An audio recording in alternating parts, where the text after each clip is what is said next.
하나, 둘, 셋. 안녕하십니까. 예, 불교 사용 설명서 21번째 시간입니다. 어떻게 장마 때 별일 없으셨는지 모르겠습니다. 무덥고 찝찝한 이 장마가 가고 이제 또 한껏 무더위가 이제 오는 것 같은데 건강들을 잘 챙기셔야 될 것 같습니다. 오늘은 되게 뭐랄까 심오한, 친근하면서도 심오한 주제가 아닐까 싶습니다. 그래서 오늘의 주제는 보살이라고 하는 주제로 한번 이야기를 나눠볼까 합니다. 불교에서 이제 보살이라고 하는 용어를 알기 전에 이 불교의 이 긴 흐름을 이제 좀 아실 필요가 있습니다. 보살은 보디사트바라고 하는 이 범어를 음역한 것입니다. 보디사트바라고 하는, 보디라고 하는 것은 이제 깨달음, 지혜라고 하는 의미가 있고요. 사트바라고 하는 것은 이제 살아있는 존재, 유정이라고 하는 의미를 갖고 있습니다. 그래서 풀이하자면 깨달은 존재, 깨달음이 확정된 존재, 깨달을 존재라는 의미를 지니고 있죠. 근대 이제 학자들, 근래의 학자들은 이제 보디사트바라고 하는 용어를 좀 다르게 해석해서 깨달음에 매달리는 존재, 오직 부처님의 깨달음에만 매달리는 존재라는 의미로 해석하기도 합니다. 불교의 역사는 부처님의 깨달음의 문제에 대해서 그 흐름이 전개돼 왔거든요. 부처님이 인멸하시고 나서 부처님의 제자들이 계속적으로 이제 수행을 하게 되죠. 근데 인도, 그 당시에 인도는 전쟁의 소용돌이였습니다. 부처님이 이제 돌아가시고 나서 기원전 1세기, 기원 후 1세기, 그 시기가 왜 우리가 중국의 춘추 전국 시대처럼 각 부족별, 나라별로 해서 통일 왕국을 건립하려고 하는 시기였죠. 너무나 참혹했다 그래요. 시체가 산을 이루고 그 죽은 사람들의 피가 강물이 됐고 너무나 참혹한, 인도 전역에 이렇게 살인과 살생, 참혹한 이 광경이었죠. 근데 불교의 수행자들은 이 수행이 너무 고원해지고 깊어지면 그런 외부적인 환경에 대해서 흔들리지 않게 됩니다. 그러다 보니까 불교의 수행자들은 더 깊은 수행에 몰두했고 더 현학적이고 불교 교학에 대해서 현학적으로 깊게 연구하기 시작했죠. 그러다 보니까 대중과 이렇게 멀어지게 됩니다. 부처님의 가르침이 점점 더 이렇게 대중의 그 괴로움과 고통을 외면 아닌 외면을 하게 된다라는 거죠. 굳이 뭐 외면하고 싶어서 한 게 아니라 자신들의 공부가 우선시 되다 보니까 사회적 현상이나 그런 거에서 소원해질 수밖에 없었죠. 그러자 이제 사람들은 거기에 대해서 이제 조금 서운한 감정이 들기 시작하죠. 대체 부처님의 가르침이 뭐길래 자신들의 수행에만 그렇게 전념을 하는가에 대한 회의감, 그런 게 이제 생기게 되죠. 그러던 찰나에 그렇게 출가자들은, 불교의 수행자들은 점점 더 자기 수행에만 몰두하고 사회적 현상은 등한시하게 되고, 그렇지만은 밖에 있는 사람들, 불교의 제가자들이나 그 밖의 사람들은 더 부처님의 가르침을 통해서 뭔가 이렇게 마음의 위안을 얻고 싶고, 근데 그들과의 사이는 점점 멀어지고.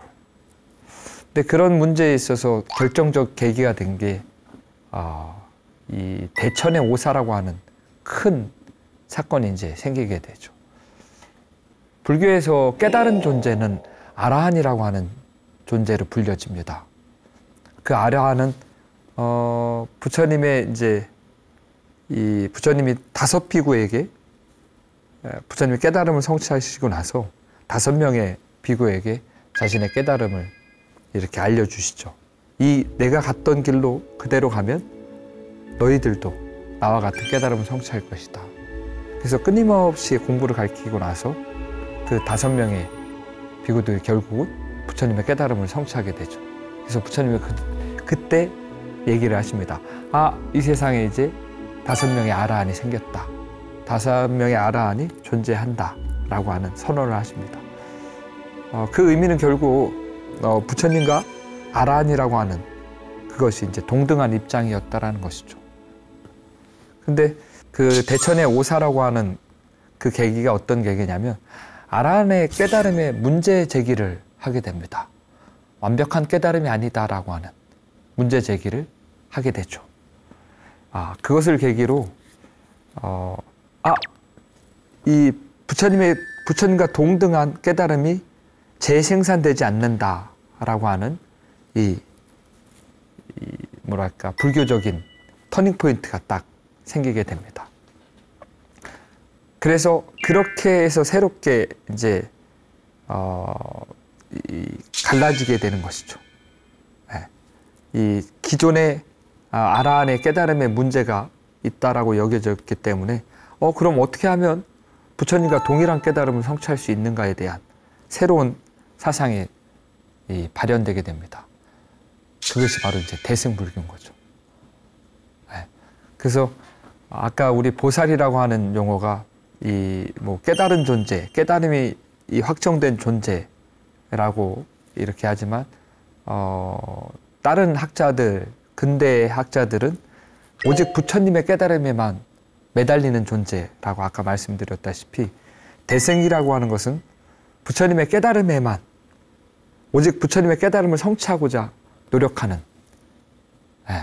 존재인 거죠. 그게 바로 보살이라고 하는 존재인 것입니다. 그래서 이 보살은 오직 대승불교에서만 부처님의 깨달음을 성취하고자 노력하는 자, 그것이 바로 이제 대승불교의 보살인 것이죠. 그래서 엄청난 큰 의미를 갖고 있습니다. 들어오세요, 이제. 저는 여성 불자님들을 부르는 용어인 줄 알았어요. 대승불교에서는 이 대승불교에서 주장하는 것 중에 하나는 이제 누구나 다 부처가 될 수 있다라고 하는 확고한 믿음으로부터 수행의 시작점을 삼습니다. 그러다 보니까 그 전까지는 오직 출가해야지만 부처님의 깨달음을 성취할 수 있다라고 하는 그러한 게 있었죠. 아라한이 되고자 한다면 제가자도 바깥에서 아무리 수행을 하더라도 아라한이 되고자 한다면 꼭 출가를 해야 된다라고 하는 그런 게 있었죠.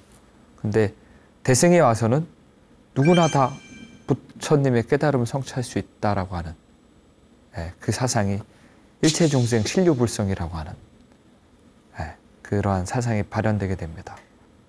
여성 신도, 지금 한국 불교에서는 여성 신도를 보살이라고 하지만은 더 큰 의미에서는 대승불교를 수행하는 모든 존재는 다 보살이 되어야 합니다. 그래서 저도 지금은 비구지만 대승불교에서는 보살 비구가 되는 것이죠. 그리고 비구니 스님들은 보살 비구니가 되고 제가자들은 뭐라고 부르죠? 에? 우바세 우바이. 피디님. 자, 그래서 대승불교에서는 우바세 우바이도 보살 우바이와 보살 우바세, 보살 우바이. 그래서 보살이 먼저 더 이 가치, 이렇게 뭐랄까 중요성을 보살에 둔다라는 것이죠. 그래서 대승에서는 지금 한국 불교에서는 여성 신자를 지칭하는 용어로서 보살이라고 하지만 그렇게 하기에는 보살이라고 하는 그 사상과 그 가치와 그 담겨 있는 그 의미가 너무 협소해지지 않았나 그런 생각을 하게 됩니다. 그래서 보살이 정말로 어떠한 경로로 어떠한 불교의 사상적 측면으로 발현된 건 줄 안다면 정말 위대한 그 가치와 의미를 담고 있다라고 하는 그것을 좀 아시면 더 보살로 불려지는 그 모든 분들이 마음이 달라지지 않을까. 불리기도 아는 유명한 보살님들이 있잖아요. 그 보살님들에 대해서 설명해 주세요. 한국 불교에서 예전에도 말씀드렸지만 한국 불교에서 가장 인기 있는 보살님들이라고 부자한다면 한 4분 정도로 이렇게 추릴 수 있겠죠. 그래서 그 대비로 상징되는 관세음 보살님이 계십니다. 일체 모든 중생의 세상에 고통받는 중생들의 그 소리를 관해서 그 중생들의 괴로움으로부터 구제하고자 끊임없이 마음을 낸 분이 이제 관세음 보살님이시죠.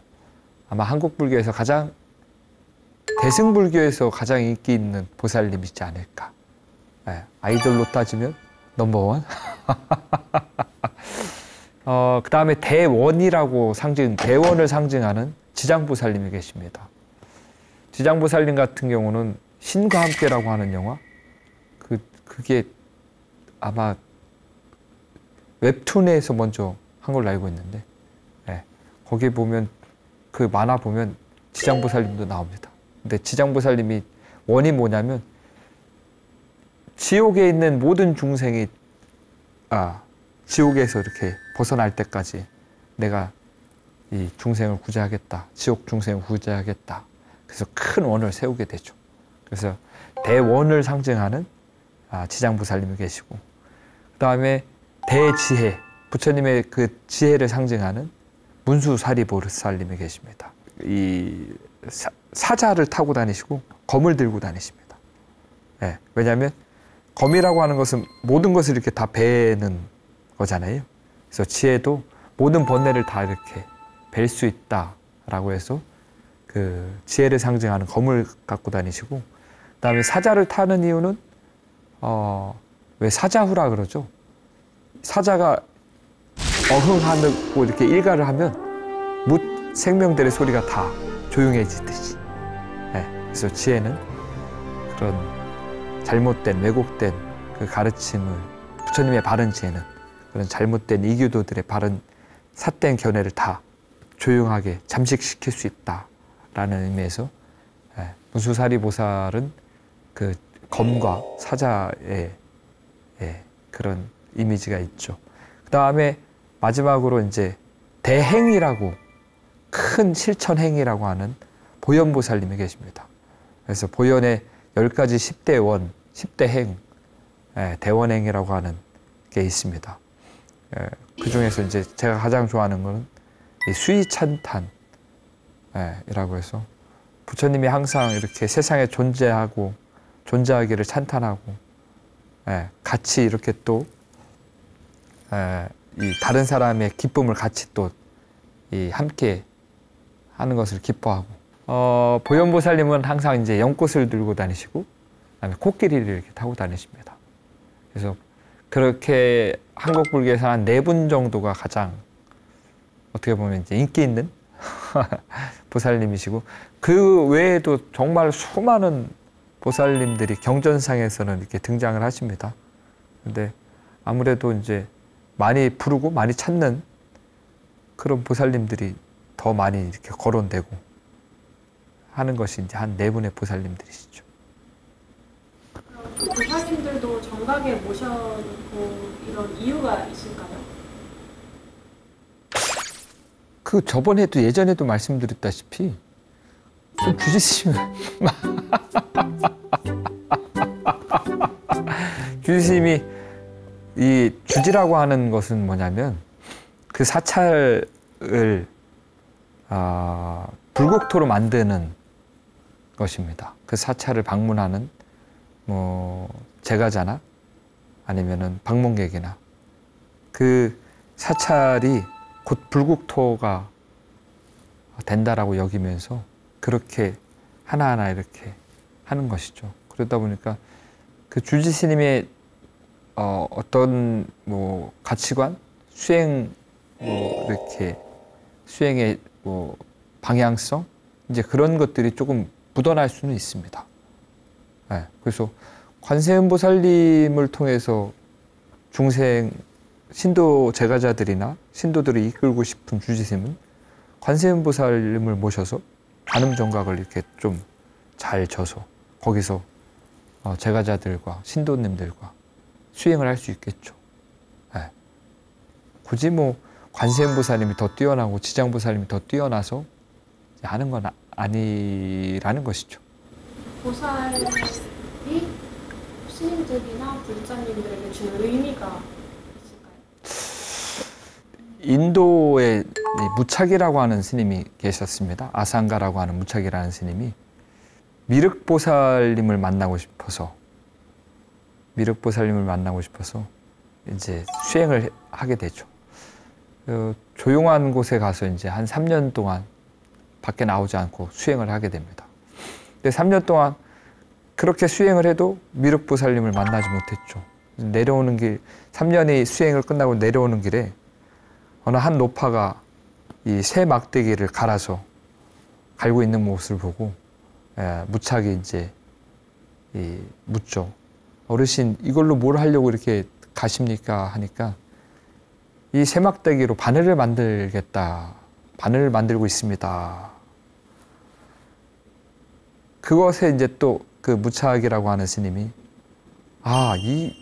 그 인연을 딱 이제 접하고 나서 내 수행이 부족했을 수도 있겠구나 해서 다시금 왔던 길을 돌아가서 이제 수행했던 곳으로 돌아가서 또 3년 동안 수행을 합니다. 근데 또 3년이 지나도 미륵보살님을 만날 수 없었죠. 그러자 또 이제 내려옵니다. 근데 내려오는 길에 그 전날 비가 왔는가 낙숫물이 이렇게 똑똑 떨어지더래요. 근데 그 소리를 듣고 가만히 봤는데 그 일정하게 떨어지는 그 낙숫물에 바위가 구멍이 나 있는 것을 보고 저 낙숫물도 저렇게 바위를 뚫는데 내가 수행이 부족했을 수도 있겠구나 하고 다시 이제 왔던 길을 돌아서 또 수행에 들어갑니다. 또 3년간 그렇게 또 수행을 했는데 이쯤 되면 이렇게 미륵보살님도 나와야 되는데 안 나오시더래요. 다시 또 이렇게 아닌가 보다 해서 내려오는데 동굴 밖을 딱 나오려고 하는 찰나에 그 오랜 시간 동안 이렇게 그 동굴에 있었을 거 아니에요. 근데 처음에 조그만했던 구멍이 그 새들이 왔다 갔다 하면서 그 날개짓에 구멍이 이렇게 커져 있는 걸 확인했더래요. 무착스님이. 그래서 내가 아직은 좀 더 해야겠구나 싶어서 또 이제 3년을 했더래요. 이제 나았을 것 같죠? 그렇죠. 그렇게 총 12년을 했는데도 미륵보살을 친견하지 못했대래요. 그래서 무착스님이 이제는 아닌가 보다 그래서 이렇게 산을 내려와서 마을 어귀쯤에 이렇게 도달했다라고 합니다. 근데 거기에 이제 길을 가다가 쓰러져 있는 이 개를 발견한 거예요. 이렇게 상처가 썩어가는, 누워서 그래서 꼼짝 못하는 개를 발견한 거예요. 거기 그 상처 부위에 구더기가 이렇게 가득했죠. 근데 이 무착스님이 거기서 불현듯 어떤 마음이 들었을까요?